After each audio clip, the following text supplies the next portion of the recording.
Hey, welcome back to 2DG. Got another beer review. Yes, just we do. For you. What do we have today?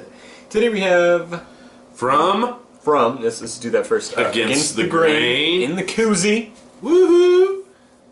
We've got Rico Sauvin. Rico. I really just appreciate the logo on there. I don't know if for you the can artwork. see that he's tweaking the old nip there. Yeah, it's a sexy beer for the sexy man. All right. So, this one it's a double IPA. 8.2% it says. Yep. And they use, I don't know if they use any other hops, but I know for sure that the one they feature the most on there is the Nelson Sauvin hops, hence the name. What that hop does is generally kind of presents like a white grape wine type flavor. Nice. To the beer.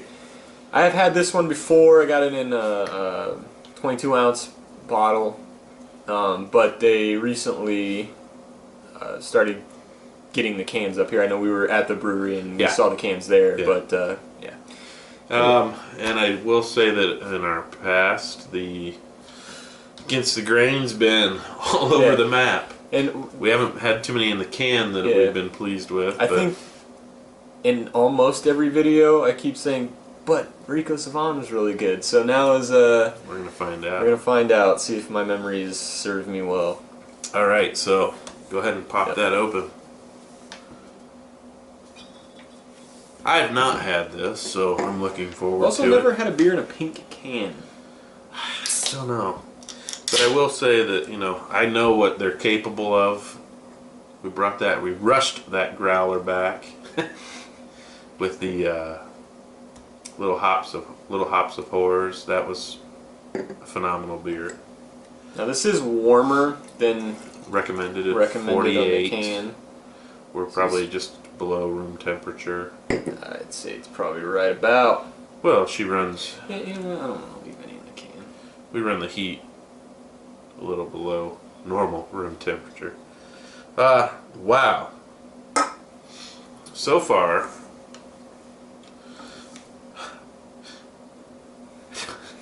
don't know if you've noticed, but there's even a sheep on there. He's got grapes down the front of his pants. I don't know what's going on there, but they've got some of the most outrageous artwork. So, anyway. God bless them.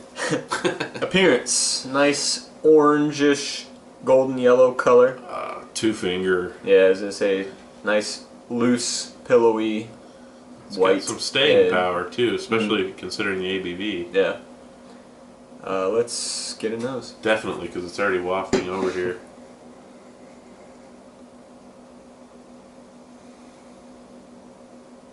Huh. Yeah. It's almost perfumey. Yeah, you do get the white grapes in there.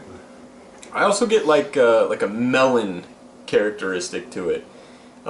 Slight grassiness, a little bit of lemon in there as well.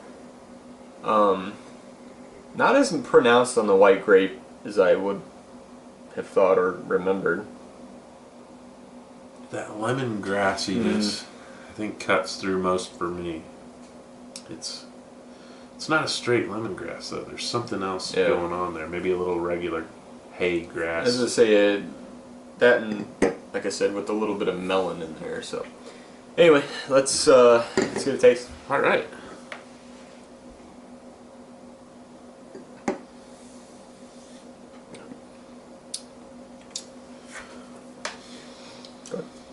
Well, I'm going to say it tastes about the same as it smells. It's got some bitterness, though. But it's not horrible. It's there. It cuts through.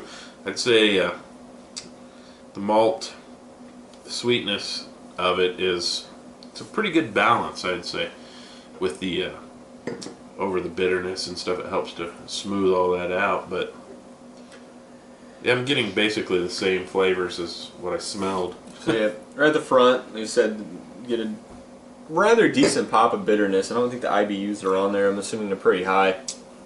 Yeah, nice pop of bitterness. After that, I get most of the white grape, wine-ish type flavor right at the front. Towards the middle, you do get a little bit of like the lemony, grassy, melony type flavor, but you also get like a honey type of sweetness to it. And the malt, it doesn't have like a defining taste, like bready or biscuity or anything like that. It's just an overall sweetness. Yeah, it is. It does, like I said, like you said, it really complements the alpha acids from the hops really well. Yeah. I think it's really well balanced throughout. It doesn't have like a breaking point or anything like that.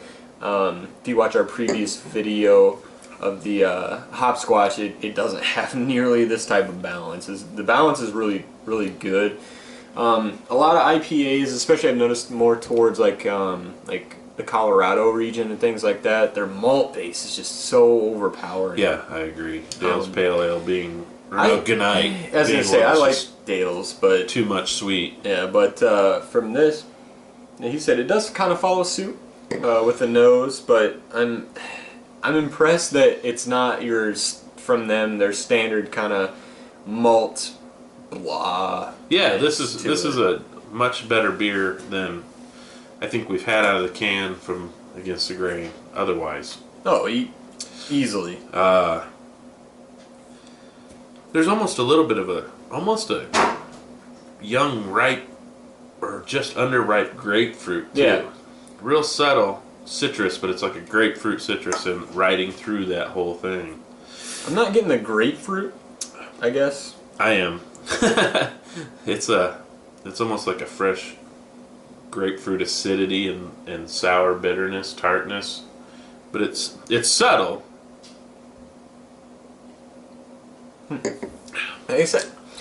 Now, I am getting a lot of the white grape. A lot. Yeah, I think there's quite a bit there as far as that goes too. But recommended serving temperature 48 degrees. I argued with him, let's just drink it. I pushed for it to be refrigerated. I do believe this would be better chilled. Huh. Like almost like I know what I'm talking about. Thank God it's not a rare beer. It's at 8.2. Now, I will say Rate Beer has this listed as a regular IPA. Yeah. But the cutoff for a double IPA is generally 8%. So we're going to go with the can. We're going to say double IPA. Is that what they say? Yes. I believe it's in the first or second sentence. Oh, no. Excuse me. I am not correct. No, it doesn't. It does say regular IPA. I apologize. So, IPA is what we're going to go with. No. We are going double because it clearly says double India Pale Ale. Which is weird because if you look at it, it says double India Pale Ale on the front, but on the back, it just says IPA. It doesn't say that here. Oh, well, okay. Isn't that interesting? The commercial description on the website's actually different than it is on the can. So, well, maybe that's last year's. Yeah. Regardless, I looked stupid right there. It's fine. We won't edit that. So we're going out. DIPA. Double IPA. So, for the style, they're giving this a 96.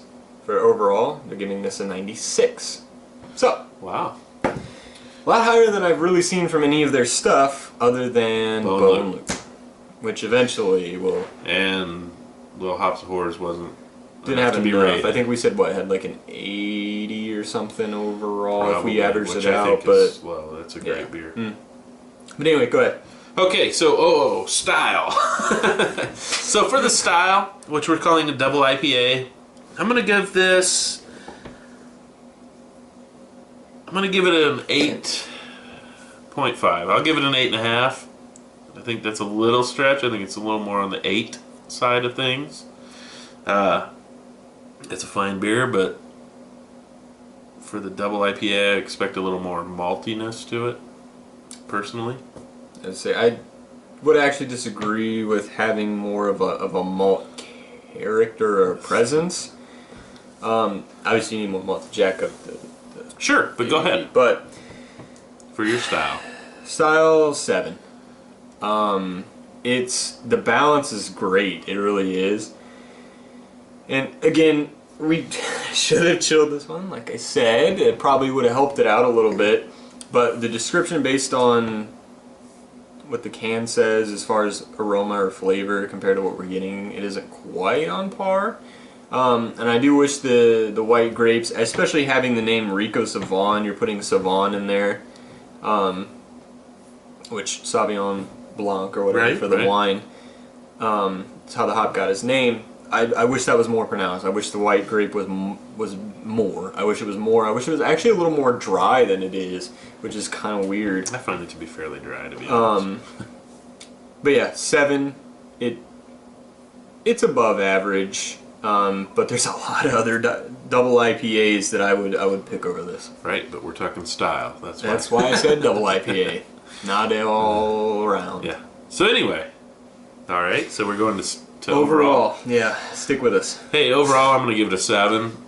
I find it fairly enjoyable. I think it's above average in most regards, but as he was alluding to, there are DIPAs, double IPAs. You sound like a New Jersey person when you're trying to say that. Give me that DIPA. Oh! Anyway. That being said, there are double IPAs that I'll go to over this. But it's not a bad beer, and it's probably one of the... Okay, it's probably the best canned against the grain I've had. Yeah, have we had any other canned ones from them? Beers, yeah. I don't know what else we would have had from them that would have been canned. Anyway, you said beer. Sure enough. You said beers, yeah. No, we've had we several. had like canned food or something. Anyway, go ahead. No, their food's good. You are not at all following what I'm saying. Anyway, overall, I'm actually going to bump it up to a 7.5. The reason being is because double IPA is my favorite style, so it's one that I'm automatically going to pick over about any other style, like available on the shelf. Sure.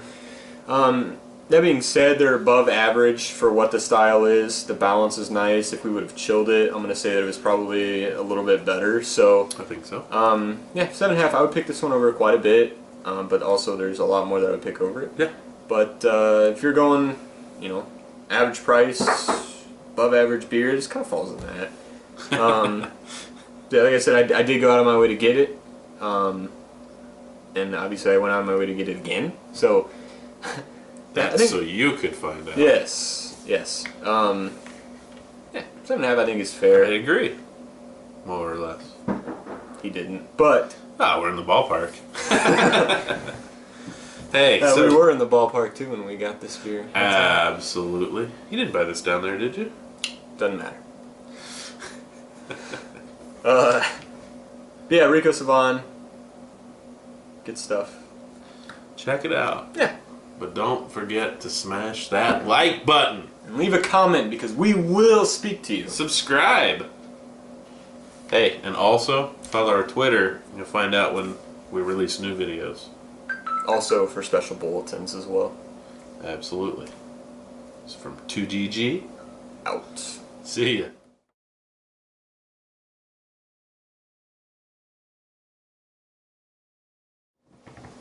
God, I fell it on there. It's not going in the clip.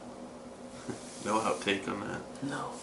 No, wait. We're going to unveil it. No, just won't read it. My God, he bought it and didn't even know what he bought. Sexy beer for the sexy man. That's what it says on the can. Alright, but you gotta have it positioned so the logo shows. Alright. Ready? Ladies and gentlemen, the Beatles. Ready? I'm ready. 3. Joe Dirt. 2.